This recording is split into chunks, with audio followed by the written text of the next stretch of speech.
여호와께서 애굽 땅에서 모세와 아론에게 일러 말씀하시되 이 달을 너희에게 달의 시작 곧 해의 첫 달이 되게 하고 너희는 이스라엘 온 회중에게 말하여 이르라.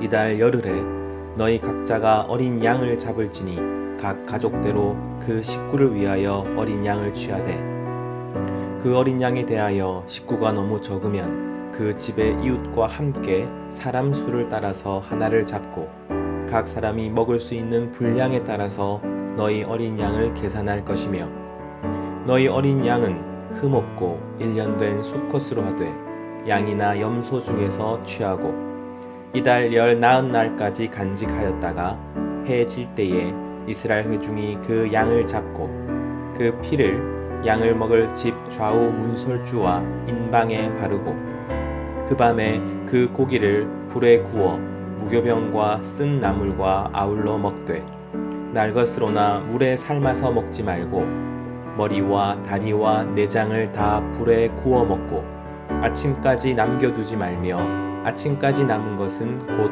불사르라. 너희는 그것을 이렇게 먹을지니 허리에 띠를 띠고 발에 신을 신고 손에 지팡이를 잡고 급히 먹으라. 이것이 여호와의 유월절이니라. 내가 그 밤에 애굽 땅에 두루 다니며 사람이나 짐승을 막론하고 애굽 땅에 있는 모든 처음 난 것을 다 치고 애굽의 모든 신을 내가 심판하리라. 나는 여호와라. 내가 애굽 땅을 칠 때에 그 피가 너희 사는 집에 있어서 너희를 위하여 표적이 될지라. 내가 피를 볼 때에 너희를 넘어가리니 재앙이 너희에게 내려 멸하지 아니하리라. 아멘. 우리는 지난주에 천지 창조가 인간 창조를 위한 것이며 인간을 창조하신 목적은 성부, 성자, 성령, 삼위로 함께 하시는 하나님께서 인간에게 손을 내미신 사건이라고 함께 나누었습니다. 하나님의 형상대로 지음받았다는 것은 인간 또한 함께하는 존재로 창조되었다는 의미인 것이죠. 하지만 인간은 죄로 말미암아 하나님과 잡은 손을 뿌리칩니다. 그러자 다른 모든 피조물, 심지어 자기 자신과의 관계마저도 깨어집니다. 그래서 함께함이 더 이상 행복하지 않고 평안하지 않습니다. 함께하기에 더 버겁고 외롭고 힘들어져 버렸습니다. 하지만 하나님은 다시 한번 인간에게 손을 내밀어 주십니다. 그 사랑의 관계로 다시 한번 우리를 초청하여 주십니다. 바로 그것이 예수 그리스도의 십자가의 의미였죠. 우리가 그 손을 잡는다면 우리는 다시 하나님과의 사랑 안에 거하게 될 것입니다. 그것이 바로 구원입니다. 요한복음 3장 16절 말씀을 제가 읽겠습니다. 하나님이 세상을 이처럼 사랑하사 독생자를 주셨으니 이는 그를 믿는 자마다 멸망하지 않고 영생을 얻게 하려 하심이라. 하나님이 원하시는 관계는 바로 사랑입니다. 하나님은 인격과 인격이 사랑을 나누는 그 관계 가운데로 우리를 함께하기 원하십니다. 바로 그것이 구원의 의미지요. 그런데 오늘 이 말씀에서 하나님께서 초청하시는 사랑의 관계에 아주 특이한 점이 드러납니다. 만약 내가 누군가를 사랑한다면 그에게 무엇을 원하겠습니까? 당연히 그도 나를 사랑해 주기를 원하겠지요. 하나님도 마찬가지이십니다. 하나님은 우리를 사랑하시고 또한 우리가 하나님을 사랑하기를 원하십니다. 하지만 문제가 있습니다. 인간은 사랑할 능력이 없습니다. 우리는 죄로 인하여 사랑할 능력을 완전히 잃어버리고 말았습니다. 우리가 하는 사랑은 때로는 이기적이고 때로는 폭력적이며 언제나 제멋대로입니다. 솔직히 말해서 나는 나 자신도 사랑하지 못합니다. 그런데 어떻게 하나님을 사랑할 수 있겠습니까? 이기적이고 자기 중심적인 사랑에서 벗어나서 하나님께서 나를 사랑하시듯 나도 하나님을 사랑할 능력이 내게는 없는 것이죠.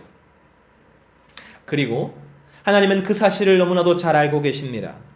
그래서 하나님의 사랑의 가장 큰 특징이 여기 있습니다. 하나님은 우리에게 사랑을 요구하시는 것이 아니라 믿음을 요구하십니다. 분명 사랑의 관계 가운데로 들어가는 일임에도 불구하고 사랑이 아니라 믿음을 요구하시는 것이죠. 그래서 하나님을 사랑하는데 우리 감정이나 우리 느낌이나 우리 기분은 필요하지 않습니다. 하나님을 사랑하는데 필요한 어떤 것도 우리에게는 없어도 됩니다. 단지 우리는 믿기만 하면 되는 것이죠. 믿음만 있다면 하나님은 우리가 사랑의 관계 가운데 있는 것이라고 결정하십니다. 믿음이 하나님의 손을 잡는 방법입니다. 믿음이 구원에 이르게 하는 것입니다. 믿음이 하나님의 그 사랑 안에 들어가게 합니다. 성경은 그것을 의롭다 하심을 받았다라고 말하고 있습니다. 로마서 5장 1절 말씀입니다. 제가 읽습니다. 그러므로 우리가 믿음으로 의롭다 하심을 받았으니 우리 주 예수 그리스도로 말미암아 하나님과 화평을 누리자. 바로 이것이 세상의 사랑과 하나님의 사랑이 다른 점입니다. 하나님의 크신 사랑은 우리에게 사랑이 아니라 믿음을 요구하십니다. 그것이야말로 죄인된 인간, 다시 말해 사랑할 능력이 없는 인간에게 주시는 가장 큰 은혜이죠. 게다가 하나님은 믿음을 요구하실 뿐만 아니라 우리가 믿음을 가질 수 있도록 도와주십니다. 하나님의 크신 사랑은 결국 우리가 믿게 하시고 또한 그 믿음을 굳건하게 하시는 것까지 우리를 인도하여 주시는 것이죠. 결국 우리가 믿는 것도 하나님의 사랑 때문인 것입니다. 오늘 출애굽기 말씀을 가지고 그렇다면 하나님께서 우리에게 요구하시는 믿음은 무엇인가? 다시 말해 구원받는 믿음은 무엇인지를 함께 살펴보겠습니다. 출애굽기 2장 23절 말씀을 제가 읽겠습니다. 여러 해 후에 애굽 왕은 죽었고 이스라엘 자손은 고된 노동으로 말미암아 탄식하며 부르짖으니 그 고된 노동으로 말미암아 부르짖는 소리가 하나님께 상달된지라. 야곱의 가족들이 가뭄을 피해서 애굽 땅으로 들어갔습니다. 거기서 400년을 살았습니다. 그러면서 엄청난 인구를 가진 민족이 되었죠. 그러자 애굽의 왕 바로가 긴장합니다. 혹시 저들이 반역을 저지르면 어떻게 하나 걱정했던 것이죠. 그래서 히브리 민족을 모두 다 노예로 만들어 고된 일을 시켰습니다. 그래도 계속 인구가 불어나자 남자아이가 태어나면 다 죽여버리라는 끔찍한 명령을 내리기도 하죠. 이스라엘 백성들은 너무나도 힘들고 고통스러워서 하나님께 부르짖었습니다. 그러자 하나님은 그들에게 모세를 보내주십니다. 그리고 그 유명한 10가지 재앙이 일어나지요. 애굽의 바로가 이스라엘 백성들을 보내주지 않자 하나님은 10가지 재앙을 애굽에 내리십니다. 물이 피로 변합니다. 개구리떼가 온 애굽을 뒤덮습니다. 이와 파리떼가 들끓습니다. 온 세상이 암흑이 됩니다. 하지만 바로는 그러한 재앙을 당하고도 이스라엘 백성들을 보내주지 않았습니다. 그러다가 마지막에 애굽의 온 땅에 마지가 죽는 재앙을 당하자 그때에야 보내주지요. 여러분, 그런데 처음부터 마지가 죽는 재앙을 내리시면 안 되는 것일까요? 아니면 단번에 첫 번째부터 10번째까지의 그 모든 재앙을 부어버리시면 안 되는 것입니까? 여러분, 하나님께서 굳이 10번의 재앙을 내리신 이유가 있습니다. 이 10가지 재앙은 애굽의 신들을 하나하나 깨부수는 사건이었습니다. 그러니까 10가지 재앙은 단순히 애굽을 괴롭히고 고통스럽게 만드는 것이 아니라 애굽이 숭배했던 신들과 싸워서 이기는 일종의 도장 깨기였던 것이죠. 예를 들어 보겠습니다. 첫 번째 재앙은 나일강이 피로 변하는 재앙이었습니다.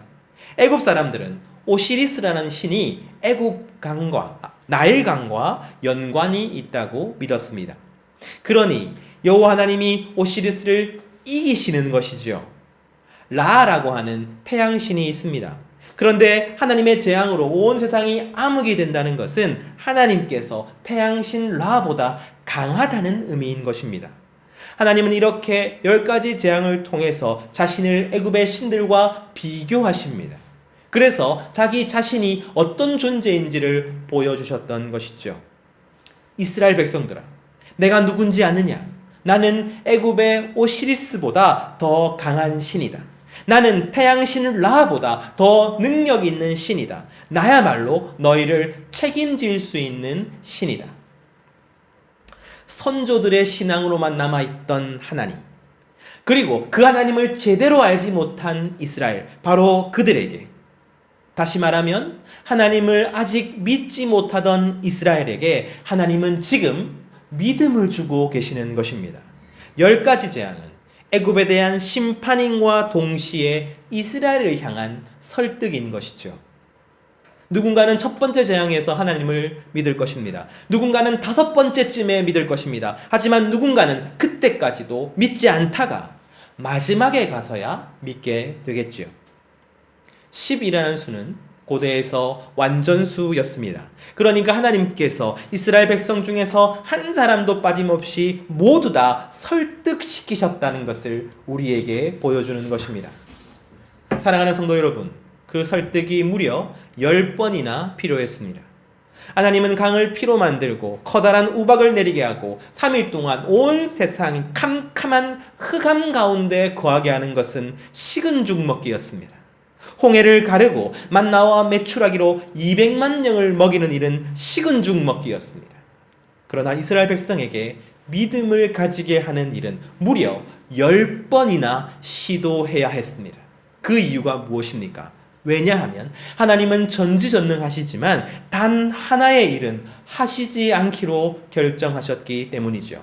그것은 인간으로 하여금 억지로 믿게 하는 일입니다. 하나님의 능력이 모자라서가 아니에요. 하나님께서는 한 인간의 순전하고 기꺼운 동의와 헌신을 원하시기 때문입니다. 인격이신 하나님께서는 인간을 온전한 인격으로 대우하십니다. 하나님은 진정한 사랑이 오직 자유함 가운데 선택할 때에만 가치가 있다는 것을 알고 계시는 것이죠.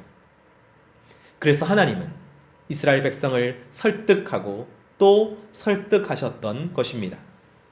그 설득은 제각각이었습니다. 어떤 재앙은 애굽과 이스라엘이 같이 당합니다. 어떤 재앙은 애굽만이 당하지요. 어떤 재앙은 미리 경고가 있습니다. 어떤 재앙은 경고가 없습니다. 애굽이 흉내낼 수 있는 재앙이 있었습니다. 그리고 애굽이 꿈도 못 꾸는 재앙이 있었죠. 10가지 설득은 모두 다 제각각이었습니다. 지금도 마찬가지입니다. 누군가에게는 아프고 고생스러운 시간으로 설득하실 것입니다. 누군가에게는 구렁텅이 같은 순간에 건져주시는 것으로 설득하실 것입니다. 누군가에게는 많은 사람이 함께 당하는 일로 설득하실 것입니다. 누군가에게는 오직 나 하나만 당하는 일로 설득하실 것입니다. 때로는 기쁨으로, 성취로, 성공으로, 그러나 때로는 슬픔으로, 외로움으로, 막막함으로 주님은 우리를 설득하실 것입니다. 10번이고 100번이고 1000번이고 포기하지 않고 주님은 우리를 설득하실 것입니다. 사랑하는 성도 여러분, 지금 우리의 삶에 일어나는 모든 사건의 본질이 무엇입니까? 그것은 10가지 가르침입니다. 100가지 자기소개입니다. 1000가지 설득입니다.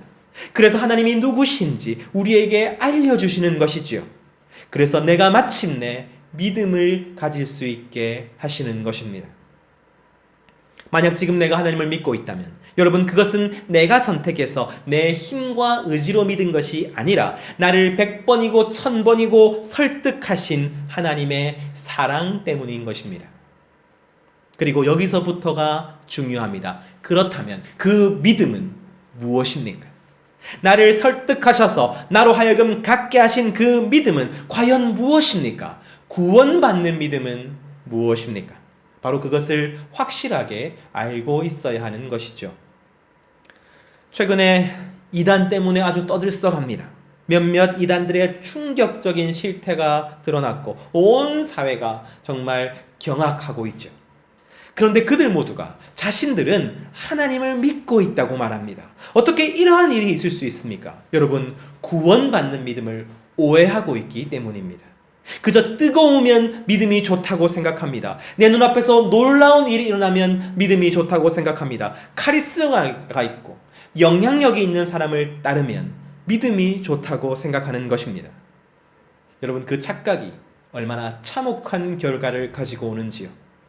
우리는 구원받는 믿음이 무엇인지를 정확하게 알아야 하는 것입니다.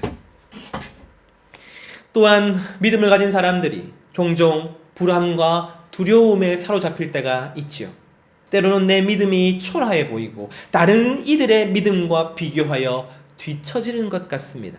지식을 비교하고 은사를 비교하고 세상에서 누리는 복을 비교합니다. 그래서 정말 내가 하나님과의 사랑의 관계 가운데 있는 것이 맞는가 의심하며 불안하게 되는 것이죠. 무엇 때문입니까? 여러분, 구원받는 믿음이 무엇인지 확실하지가 않기 때문입니다.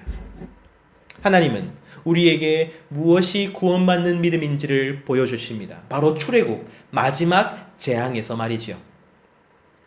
10가지 재앙 중에 마지막 재앙은 성격이 좀 다릅니다. 애굽의 모든 장자가 죽는 재앙이지요. 이 재앙은 앞에 9가지와는 달라요. 이 재앙은 하나님의 설득이 아닙니다. 오히려 설득의 결과이지요. 이전의 재앙들은 이스라엘 백성들이 할 것이 없었어요. 그들은 그저 보고만 있으면 됐습니다. 듣고만 있으면 됐습니다. 왜냐하면 그들은 하나님의 설득을 당하는 중이었기 때문이지요. 그러나 이 마지막 재앙에서는 달라집니다. 왜냐하면 이제 모든 이스라엘 백성들이 설득되었기 때문입니다. 그들은 하나님을 믿게 되었습니다. 그들은 하나님이 누구신지 알게 되었습니다. 그들은 마음 문을 열었습니다. 그러자 하나님께서 그들에게 요구하시는 것이 있습니다. 마지막 재앙에서 이스라엘 백성들은 해야만 하는 것이 있는 것이죠. 출애굽기 12장 21절에서 22절 말씀을 제가 읽겠습니다. 모세가 이스라엘 모든 장로를 불러서 그들에게 이르되 너희는 나가서 너희의 가족대로 어린 양을 택하여 유월절 양으로 잡고 우슬초 묶음을 가져다가 그릇에 담은 피를 적셔서 그 피를 문 임망과 좌우 설주에 뿌리고 아침까지 한 사람도 자기 집 문 밖에 나가지 말라. 하나님은 어린 양을 택하여 유월절 제물로 죽이라고 명령하십니다. 그 피를 집의 문에다가 바르라고 명령하십니다. 그러면 피를 바른 그 집은 재앙을 당하지 않을 것입니다. 하지만 피를 바르지 않은 집은 재앙을 당하게 될 것입니다. 그 집의 장자가 죽을 것입니다. 죽고 안 죽고는 문에 바른 어린 양의 피에 달려있는 것이죠. 여기서 제가 예를 하나 들어보겠습니다. 하나님께서 말씀하신 유월절 밤이 되었습니다. 이제 하나님의 사자가 죽음의 재앙을 내리러 애굽의 온 땅을 지나게 될 것입니다. 그런데 여기 두 가정이 있습니다. 첫 번째 가정은 애굽의 가정입니다. 하루는 이 아버지가 이스라엘 사람들이 하는 이야기를 들은 것이죠. 재앙이 임할 것입니다. 모든 집의 장자가 죽을 것입니다. 얼마나 겁이 납니까? 이미 9번이나 당한 것이 있지요. 그래서 자신은 애굽인이지만 하나님께서 말씀하신 대로 하기로 합니다. 흠이 없는 어린 양을 잡아서 그 피로 문에다가 발랐습니다. 하지만 그에게 어떤 신뢰나 확신도 없었습니다. 재앙을 당할까봐 덜덜덜 떨면서, 사랑하는 자녀가 죽을까봐 벌벌벌 떨면서 온 밤을 지새웠지요. 두 번째 가정은 이스라엘 백성이었습니다. 이 가정은 지난 9번의 기적을 경이로운 눈으로 바라보았습니다. 애굽을 심판하시고 이스라엘을 구원하시는 하나님의 능력을 찬양하였습니다. 그래서 그들은 심판의 밤을 앞두고도 하나도 두려워하지 않았습니다. 그래서 그들은 어린 양의 피를 바르지 않았습니다. 대신에 그들은 모여서 하나님을 찬양하고 감사하면서 아무 걱정 없이 잠을 청하였죠. 여러분, 이 중에 재앙을 면한 집이 어디입니까? 믿음에 찬, 확신에 찬 이스라엘의 가정입니까? 그렇지 않습니다. 그 집의 장자는 죽었습니다. 대신에 자격도 없고 확신도 없고 두려워서 벌벌벌 떨었던 애굽의 가정은 삽니다. 여러분, 그 이유가 무엇입니까? 어린 양의 피를 발랐으니까요. 애굽인의 가정은 확신이라고는 찾아볼 수 없습니다. 하나님에 대한 지식이나 경험도 없었습니다. 그저 딱 한 가지 일만을 했지요. 어린 양의 피를 의지했습니다. 사랑하는 성도 여러분, 바로 이것이 믿음입니다. 바로 이것이 구원받는 믿음입니다. 하나님은 아무리 이스라엘 백성이라 해도, 그 사람이 아무리 신앙심이 깊고 말씀을 많이 알고 하나님에 대한 굳건한 신뢰를 가지고 있다 하여도 어린 양의 피를 바르지 않으면 구원해 주시지 않습니다. 하나님께서 요구하시는 믿음은 오직 어린 양의 피를 의지하는 것이기 때문이지요. 사람마다 구원받는 믿음의 기준을 세운다면 각자 다 다른 방법, 다른 수준을 요구할 것입니다. 시대마다 다르고 상황마다 달라질 것입니다. 그러나 하나님께서 정하신 기준은 오직 한 가지입니다. 바로 어린 양의 피지요. 어린 양의 피를 발라라. 어린 양의 피를 의지해라. 어린 양의 피를 믿어라. 나는 오직 그것만을 믿음이라고, 구원받는 믿음이라고 정하겠다. 요한복음 1장 29절 말씀을 제가 읽습니다. 이튿날 요한이 예수께서 자기에게 나아오심을 보고 이르되 보라, 세상 죄를 지고 가는 하나님의 어린 양이로다. 마지막 선지자였던 세례 요한은 바로 이러한 의미에서 예수님을 가리켜 하나님의 어린 양, 유월절 어린 양이라고 불렀던 것입니다. 하나님은 우리의 어린 양이신 예수 그리스도의 피를 힘입어 우리를 구원하시는 것이죠. 여기에 다른 길은 없습니다. 기독교가 다른 종교에 구원이 없다고 단언하는 이유가 바로 여기에 있습니다. 우리의 선행이나 도덕이나 윤리에도 구원이 없다고 말하는 이유가 바로 여기에 있습니다. 그 어떤 인간도, 그 어떤 행위도 우리는 필요하지 않습니다. 오직 예수 그리스도의 피만이 구원받는 대상인 것이죠. 믿음은 너무나 중요합니다. 하지만 믿음이 중요하다는 의미가 우리의 믿음이 커야 되고 굳건해야 되고 흔들리지 않아야 된다는 뜻이 아니에요. 오직 우리의 믿음의 대상이 확실해야 한다는 의미인 것입니다. 예수 그리스도 어린 양의 피를 믿는 믿음이 있다면 그 믿음이 형편없어도 괜찮습니다. 자주 넘어져도 괜찮습니다. 의심하거나 실패한다 해도 여러분 괜찮습니다. 그 믿음은 반드시 구원받는 믿음입니다. 우리는 어떤 때 내가 믿는 것 같다가도 어떤 때는 믿음이 없는 것 같기도 하지요. 어떤 때는 내가 괜찮은 것 같은데 어떤 때는 내가 정말 형편없는 것 같습니다. 그러나 괜찮습니다. 우리의 상태나 감정이나 확신이나 행위가 중요한 것이 아니라 오직 우리가 믿는 대상만이 중요하기 때문이죠. 우리가 너무나도 약하고 이기적이고 쉽게 흔들리는 것을 아시는 하나님께서는, 다시 말해 사랑할 능력이 전혀 없음을 아시는 하나님께서는 너희가 예수 그리스도의 피를 의지한다면, 예수 그리스도만을 믿는다면 내가 그것 때문에 너희를 구원하겠다고 말씀하고 계시는 것입니다. 이 하나님의 은혜를 깊이 생각하는 우리가 되기를 소원합니다. 내 안에 있는 믿음은 100번이고 1000번이고 포기하지 않고 나를 설득하신 하나님 때문에 존재합니다. 그러므로 내가 하나님을 믿고 있다는 사실이야말로 하나님께서 나를 사랑하신다는 가장 큰 증거인 것이죠. 오늘 감사와 기쁨으로 내가 그 사랑 가운데 있다는 것을 경험하시기를 소원합니다. 그러나 감정이 아니라, 기분이 아니라, 상황의 변화가 아니라 오직 예수 그리스도만이 나의 구원의 증거임을 또한 기억하십시오. 내가 하나님과 사랑하고 있다는 증거는, 내가 영원부터 함께 하시는 하나님과 손잡고 있다는 증거는 다른 것이 아니라 오직 유월절 어린 양이신 예수 그리스도이십니다. 그러니 믿는 자와 하나님은 함께 하십니다. 믿는 자를 하나님은 도우십니다. 믿는 그 사람을 하나님은 사랑하십니다. 이 진리를 확고하게 붙드시는 모든 성도님들 되시기를 간절히 소망합니다.